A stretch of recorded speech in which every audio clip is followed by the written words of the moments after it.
जीवन तो आपका अंधेरे में अज्ञान में व्यतीत हो रहा।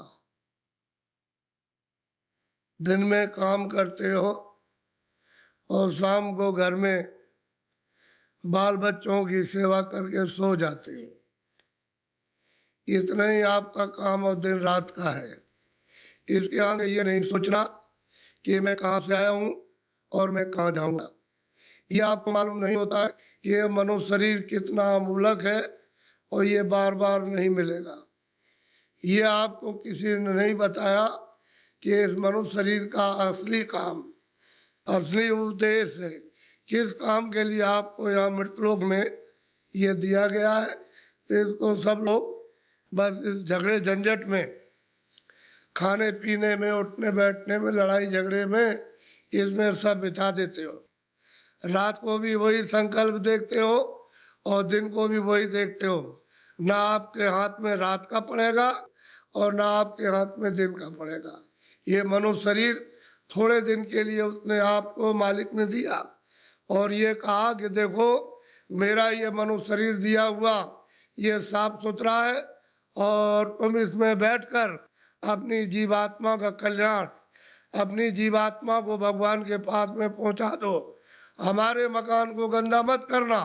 मैं तुमको किराए पर देता हूँ, भाड़े पर थोड़े दिन के लिए। समय पूरा होते ही मैं आ जाऊंगा और तुमको मकान से बाहर निकाल कर और मैं अपना मकान ले लूंगा। उसने ये कहा मेरे मकान में गंदगी मत जमा करना। तो आपने उसके अमोलक मकान को जो आपको दिया गया है उसमें कूड़ा कचरा, पाप और पुण्य, पाप और पुण्य, अच्छा और बुरा आपने इसमें भर लिया। अब श्वासों की पूंजी खत्म हो रही है तो वो आने वाला है और सामने खड़ा हो गया कि मकान को खाली कर दो। अभी आप क्या करोगे? उसके सामने होश उड़ जाएगा, आंखें बंद हो जाएंगी, कान बंद हो जाएंगे, जबान आपके मतलब ये वो भी बंद हो जाएगी, बुद्धि जो है वो पागल हो जाएगी, कहेगा निकलो मकान। पहचानना भी बंद, सुनना भी बंद, बोलना भी बंद, समझना भी बंद और मनुष्य रूपी इस किराए के मकान से जीवात्मा को निकाल करके बाहर करेगा। फिर तुमको ले जाएगा और वहां पर हिसाब करेगा कि तुमने कितना पाप किया और कितना पुण्य किया। उसी कर्म के आधार पर तुमको पशु में, पंछी में, कीड़ों में जाकर के बंद कर देगा। फिर ये मनुष्य शरीर आपको नहीं मिलेगा।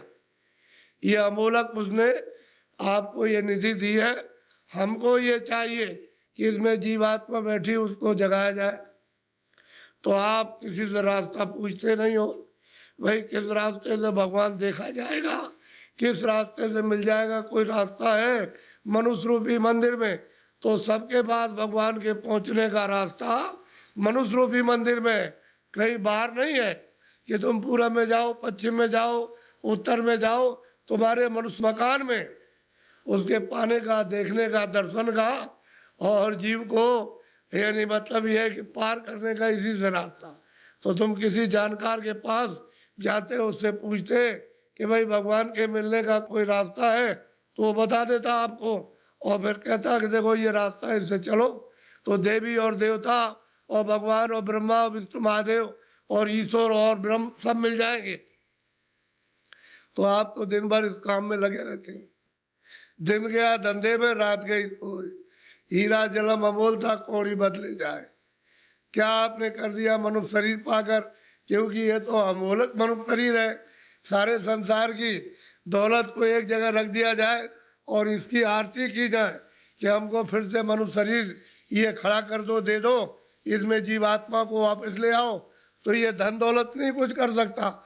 ऐसा आपको सबको अमोलक मनुष्य शरीर दिया गया, चाहे किसी भी जात का हो, ब्राह्मण हो, क्षत्रिय हो, अर्जन हो, मुसलमान, ईसाई हो। भगवान के पाने का सबको ये अवसर दिया। आप कहोगे हमको भगवान के पाने का अवसर नहीं मिला, तो इससे बढ़कर के और क्या मिलेगा। अब आपको इसमें बैठकर किसी महात्मा की खोज करना है जो भगवान को पा चुका। उसको अगर आपने पा लिया और उसके पास पहुंच गए तो भगवान के पाने की आपने इच्छा जगा देगा और जब इच्छा जाग जाएगी तो आप कहोगे मुझे रास्ता बताइए, तो रास्ता देगा। फिर आप बैठ करके मनुष्य रूपी इस मकान में फिर भजन करना। जब भजन करोगे तो तुम्हारी दिव्य आंख, ज्ञान चक्षु, तीसरा नेत्र खुलेगा। उस नेत्र से भगवान और देवी और देवता देखे जाते हैं। ये बाहर की जो चर्म आंखें, जो शरीर की आंखें, ये देवी देवता को, स्वर्ग और वैकुंठ को नहीं देख सकती हैं। जब तुम्हारी अंदर की आंख खुल जाएगी, वो उनको देखेगी, उससे मिलेगी और भगवान को देखेगी, तब बेड़ा पार, तब भवसागर से उतरोगे। ऐसे नहीं। मेरी तरफ बड़े ध्यान से देखो। ये दोनों आंखों के बीचों बीच में सब मनुष्यों में ये जीवात्मा बैठी हुई है। इधर देखो आप, ये दोनों आंखों के बीचों बीच में, तो ये शरीर के नाके के ऊपर बैठी है। उधर में स्वर्ग का नाका, इधर मनुष्य शरीर का नाका। तो जो आपको यहाँ बैठाया था और आपने ये कहा था कि जिसको पकड़ के आए उसको छोड़ना नहीं, तो आप सुख सुविधा में लग गए और ये संसार के ये काम ये करने लगे, ये देखने लगे, सुनने लगे, और इन पर्दों को ये कहने लगे ये मेरा है, ये बच्चा मेरा है, खेती मेरी है, पेड़ मेरा, और ये मेरा और ये मेरा। तो इस लोभ लालच में, मोह ममता में फंस गए, तो अंदर में मैल जमा हो गया। तो अंदर की तुम्हारी जो जीवात्मा की आंख थी एक, वो तो हो गई बंद। अब देखना बंद हो गया और सुनना बंद हो गया। तो दो आंखें तुम्हारी शरीर में और एक जीवात्मा में, तीन आंख हो गई। तीन तुम किताबों में देखो, उसमें लिखा हुआ है कि महात्माओं के पास जाओगे तब तीसरी आंख तुमको मिलेगी, और बिना महात्मा के गए हुए तीसरी आंख नहीं। और तीसरी आंख से स्वर्ग मिलेगा, वैकुंठ मिलेगा, ईश्वर का दर्शन होगा। इन चर्म आंखों से देवी देवताओं को आप नहीं देख सकते हो। फिर उन्होंने कहा कि भाई देखो ये जीवात्मा बैठी है, उसमें एक कान है और शरीर में दो कान। तो बाहर के कान बाहर की आवाज सुनते हैं और जीवात्मा का कान भगवान की आवाज को सुनेगा। तो तुम्हारे घट घट में, मनुष्य रूपी मकान में घंटे और घड़ियाल, आरती, पूजा 24 घंटे हो रही है। तुमने कभी अपनी जीवात्मा से उसको सुना और देखा? सो रहे हो। ऐसे ही चले जाओगे, न तो ये जमीन जाएगी, न ये बच्चे जाएंगे, न तुमने सोना चांदी जमा किया वो जाएगा, न कपड़े जाएंगे, ये कुछ भी नहीं, सब छूट के, और तुमको यहाँ से निकाल कर इसी मकान को उठा करके वहां जंगल में ले जा करके शमशान में पहुंचा के जला देंगे। क्या आपके साथ जाएगा? क्या ले आए थे आप? कुछ नहीं, अकेले आए थे। जब जाने लगोगे तो अकेले जाओगे। लेकिन इस माया में, इसमें ऐसे जड़ माया में फंस गए हो कि तुमको अपना होश ही नहीं है कि मैं किस रास्ते से आया हूँ, कैसे वापस जाऊंगा, रास्ता भूल गए। अब महात्मा महापुरुषों की जरूरत है को रास्ता बताए। बिना उनके रास्ता बताए हुए जो जानता है वही रास्ता मनुष्य रूपी मकान में बताएगा। और तुम्हारा ये जो दिल है, ये हृदय, जो कूड़ा कचरा पाप और पुण्य का यहाँ भरा, यहाँ नहीं, यहाँ कूड़ा कचरा नहीं है, ये सब यहाँ पर भरा हुआ, उसको महापुरुष साफ करेंगे। और फिर जब सफाई कर देंगे तो मन और बुद्धि और चित्त तुम्हारा निर्मल हो जाएगा। तो जीवात्मा जब साफ होगी तो आँख खुल जाएगी, कान भी खुल जाएंगे, सुनने भी लगना और देखने भी लगना। जब दिखाई देगा तो देवी देवताओं से मिलना भी, उनसे बात भी करना, और जो उसका रचने वाला जो है, जिसने ये सब कुछ बनाया, उस ईश्वर का भी दर्शन साक्षात्कार होगा। लेकिन तुम्हारे मनुष्य रूपी मंदिर में ही उसका घाट है, उसके पास जाने का। ये असली मंदिर है, ये मनुष्य मंदिर है। इसी को जिस्मानी मस्जिद कहते हैं, इसी बॉडी को कहते हैं चर्च। इसमें जीवात्मा बैठी हुई, और जीवात्मा चेतन है, शरीर जड़ है, इसमें आकर के फंस गई। अब इसको कैसे निकाला जाएगा, वो तो महात्मा जब युक्ति बताएंगे, रास्ता बताएंगे, तो धीरे से ये जीवात्मा मतलब ये जाग जाएगी और निकल के बाहर, शरीर से बाहर खड़ी हो जाएगी। कैसे खड़ी होती है? जैसे मृत्यु के वक्त में जबरदस्ती निकाल के बाहर कर दिया, शरीर ये पड़ा।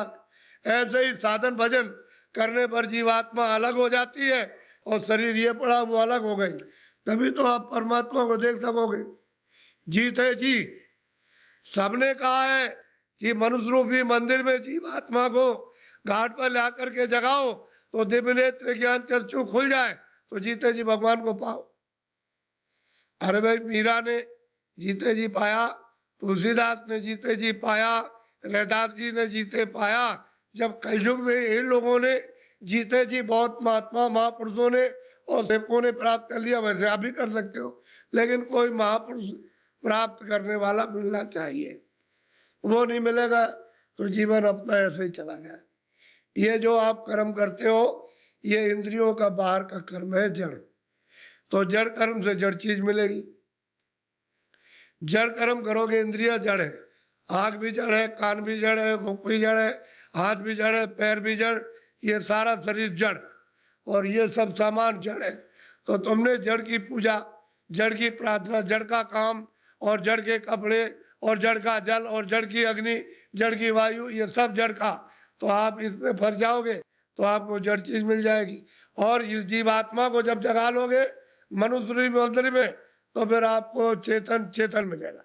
जीवात्मा चेतन है, चेतन का चेतन से भजन करोगे तो चेतन मिल जाएगा। ये जड़ है, शरीर जड़ और ये सब साधन सामान जड़। तो आप लोग इसमें उलझ गए और फंस गए। लेकिन ये पूजा जो सच्ची है, आत्म पूजा, परमात्म पूजा, ये आत्मा की और देव पूजा, वो तो आप नहीं कर पाते। वो तो मनुष्य रूपी मंदिर से उसका रास्ता, तब आपको मंदिर मिलेगा। वो तो चमकता है मंदिर, वो तो रोशन मंदिर है, वहां तो अंधेरा होता नहीं है, वहां तो बिजली जलती नहीं है, सूरज निकलता नहीं है वहां, मतलब वहां रात्रि होती नहीं है, इस तरह के पाप और पुण्य नहीं। ऐसे मंदिर में पहुंचकर अपनी जीवात्मा से मनुष्य रूपी मंदिर में उसकी पूजा करो, सच्ची चेतन पूजा, तो जीव कल्याण हो जाए सदा के लिए, ये मुक्त हो जाए, छुटकारा पा जाए। और तुम सच्ची पूजा नहीं करोगे तो इसमें फंस जाओगे तो आपको क्या मिलने वाला? अरे पाप और पुण्य इसका फल पा जाओगे। आप तो पुण्य करते नहीं हो, पापी पाप दिन और रात करते हो, तो बताओ कैसे तुमको फिर ये मनुष्य शरीर मिलेगा और कैसे भगवान मिलेगा? उसने तो कहा मन और बुद्धि और चित्त है ये निर्मल, और अंतःकरण निर्मल जिसका हो जाएगा वो मुझको प्राप्त कर ले। तो आपने तो मन बुद्धि चित्त है, अंतःकरण निर्मल नहीं किया, ये तो काम क्रोध लोभ और मोह और अहंकार में फंसे रह गए। इसमें इस गंदगी को अपने ऊपर लाते रहे, पहाड़ों की तरह से लाद लिया, तो इसको उतारेगा कौन? यह सारा जीवन आपका व्यर्थ जा रहा है। मनुष्य शरीर फिर नहीं मिलेगा।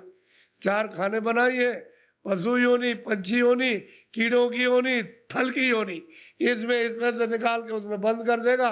तो कभी कुत्ते की योनि में, कभी बिल्ली की योनि में, कभी चूहे की योनि में, कभी गाय की योनि में, कभी शेर की योनि में, कभी मछली की योनि में, और कभी मगर की योनि में, कभी जीव जंतुओं में, इसमें बंद कर देगा। और अपना कर्जा जो आपने लाद लिया उसके देश में वो लेना देना पड़ेगा।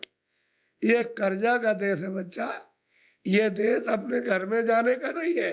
कर्जा ले और दे, कर्जा ले, कर्जा तुम ले लोगे तो मैं ब्याज के उसको चुकाना, और आप चुका नहीं सकते हो।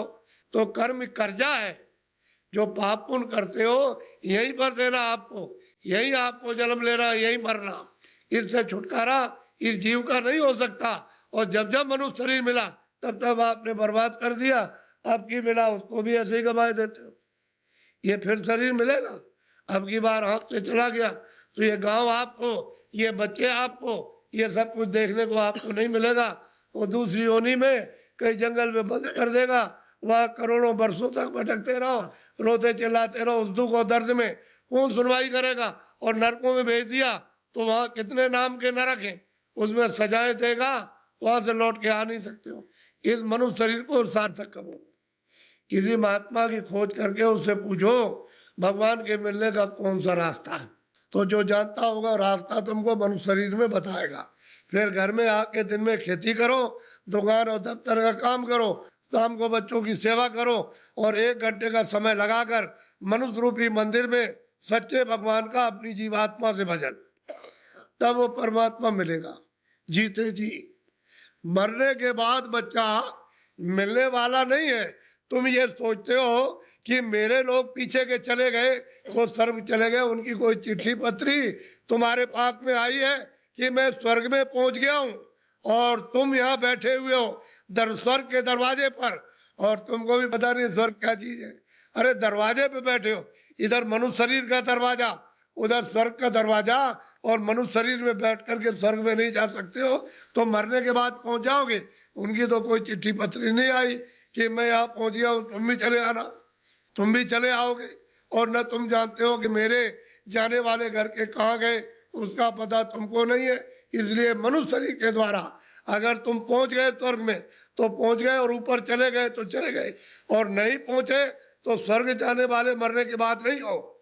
इसलिए खोज करो कि मनुष्य मंदिर है, ये असली मंदिर में घंटे घड़ियाल 2400 घंटे परमात्मा के बज रहे। लेकिन तुम्हारी अगर आंख बंद हो जाए, कान बंद हो जाए, तो बाहर से न तो सुनाई देगा न दिखाई देगा। इसी तरह से तुम्हारी अंदर की दिव्य आंख और दिव्य कान तुम्हारे बंद हो गए तो सुनाई और दिखाई नहीं देता। तुम्हारे अंदर के वो दिव्य आंख और दिव्य कान खुल जाए तो सुनाई देने लगे, दिखाई देने लगे। मंदिर में सच्ची आरती करो तो खुश हो जाएगा, प्रसन्न हो जाएगा, तुम्हारा हो जाएगा कल्याण। पूजा करो, प्रेम के साथ पूजा कर लो, लेकिन देवता से ये कहो कि मुझे सद्बुद्धि दो कि मनुष्य रूपी मकान में बैठकर मैं अपनी जीवात्मा को जगाऊं और दिव्य नेत्र खोल करके आपका सच्चा दर्शन करूं। ये ठीक, और मांगो कि कोई महात्मा जानने वाले मिल जाए जो वहां तक पहुंचे हो देवी देवताओं के पास और उस परमात्मा के पास, और वो हमको रास्ता बता दे, और उनकी कृपा से और दया से रास्ता पा जाए हम आपके पास और भगवान के पास पहुंच जाए। ये देवी देवताओं से, गंगा जमुना से प्रार्थना करना चाहिए, और ये प्रार्थना करनी चाहिए कि ऐसी सद्बुद्धि दो कोई पाप कर्म न करे, कोई झूठ न बोले, धोखा न दे, बेईमानी न करे, जितना भी काम करे नेक काम करे, अच्छा काम करे, पुण्य का काम करे, किसी को सताए नहीं, किसी को मारे नहीं, किसी के घर में किसी के खेत में चोरी न करे। ये देवताओं से प्रार्थना आपको गंगा जमुना में स्नान करते हुए करना चाहिए, वो दूसरे को किसी को नहीं देना। इसलिए ये मनुष्य शरीर अनमोल है, ये बार बार नहीं मिलता। अब की बार परमात्मा को प्राप्त करने के लिए इस जीवात्मा को इस जड़ से, इस शरीर से निकालने के लिए आपको ये दिया गया, और उसने कह दिया है कि मैंने तुमको साफ सुथरा मकान दिया है, जैसा आपने दिया वैसे तुमको दे देना। फिर जब वो खड़ा हो जाएगा और तुमने गंदगी भरी तो फिर तुमको मार मार करके इतना मारेगा कि तुम्हारी नस नस को तोड़ देगा, और इतनी पीड़ा होगी कि जन्मत मरण दूसरा तो कोई, जन्मने मरने में अत्यंत पीड़ा होती है। और उसको निकाल के बाहर करेगा और कहेगा चलो हिसाब कराए। हिसाब करेगा तो तुम्हारा बताएगा, देखो इतनी चोरी की, इतने जानवर मारे तुमने, इतना धोखा दिया, इतने बेईमानी की, तुमने कोई भी पुण्य नहीं किया अपने जीवन में, और चलो इनको ले जाओ उस नर्क में डालो, वहां जाकर के उस योनि में बंद करो इसको। तो बताओ आप क्या करोगे? बोलो आप करोगे क्या? उससे बच जाओगे? इसलिए जिन जिन देवताओं की आप पूजा करते हो उनसे ये प्रार्थना करो कि हमको ये सद्बुद्धि दो कि हम, मतलब ये है कि कोई धोखा, किसी को बेईमानी ना करे, धोखा न दे, और अच्छे काम करे। सद्बुद्धि रहेगी तो अच्छा काम करो, आप मेहनत का काम करो, बच्चों की सेवा, आएगा एक सत्कार, और फिर उसके बाद भजन करो कि भजन करने की हमको सद्बुद्धि दीजिए कि कोई महात्मा मिल जाए, या आप ही मुझको रास्ता बता दीजिए तो मैं भजन करने लगूं। तो महात्मा कोई ना कोई मिल जाएंगे, वो रास्ता बता देंगे मनुष्य मंदिर में। तुम फिर भजन सच्चा करना अपनी जीवात्मा से परमात्मा का, तब देखो दिमाग ज्ञान चक्षु खुल जाएगा, और यही से बैठ करके रोज स्वर्ग जाओ, रोज रोज वैकुंठ जाओ, और वहां ब्रह्मा से मिलो और विष्णु से मिलो और शिव से मिलो। लेकिन आप बाहर से इन चर आंखों से आपको क्या पता है, इधर से गए उधर धोखा देने लगे, उधर किसी का खेत लूटने लगे, किसी को मारपीट करने लगे, तो फिर देवता की पूजा क्या हुई? ये मनुष्य शरीर फिर नहीं मिलेगा, आपको अमूलक अबकी दे दिया गया। इसलिए इसको बचाओ। अभी तक जो कुछ भी किया है गुनाह, अब उनको तो छोड़ दो, अच्छे काम करो, अच्छे काम करो, जीवात्मा को जन्म मरण से बचाओ, 84 से नरकों से, नहीं तो ये जाने ही वाली है। और मनुष्य शरीर ये खाली होने वाला, ये तो किराए का मकान है। हे बच्चे बच्चियों, ये किराए का मकान है, वो ये नहीं देखा गया 2 बरस का है, 4 बरस का है, 10 का है, वो 20 साल का है, 50 का, श्वासों की पूंजी आपको दी जाती है, जिसकी पूंजी खत्म हुई और फिर खड़ा हो जाएगा, निकलो उसी वक्त निकाल के। तुमको खेत में रहोगे, खेत में, बाहर रिश्तेदारी में आ रहे रास्ते में, वहीं पर उसी जगह पर सो रहे हो तो उसी जगह, खा रहे हो, पूंजी खत्म हो गई, उस जगह निकाल बाहर करे। बताओ फिर आप क्या ले आए थे? अच्छा क्या ले जाओगे बताओ? ये किराए का मकान हमारा भी है, हमको भी है खाली करने, क्या हम ले जाएंगे? हमारा ये भी नहीं जाए, इसके साथ कुछ और जाएगा, एक सुई की नोक नहीं जाएगी।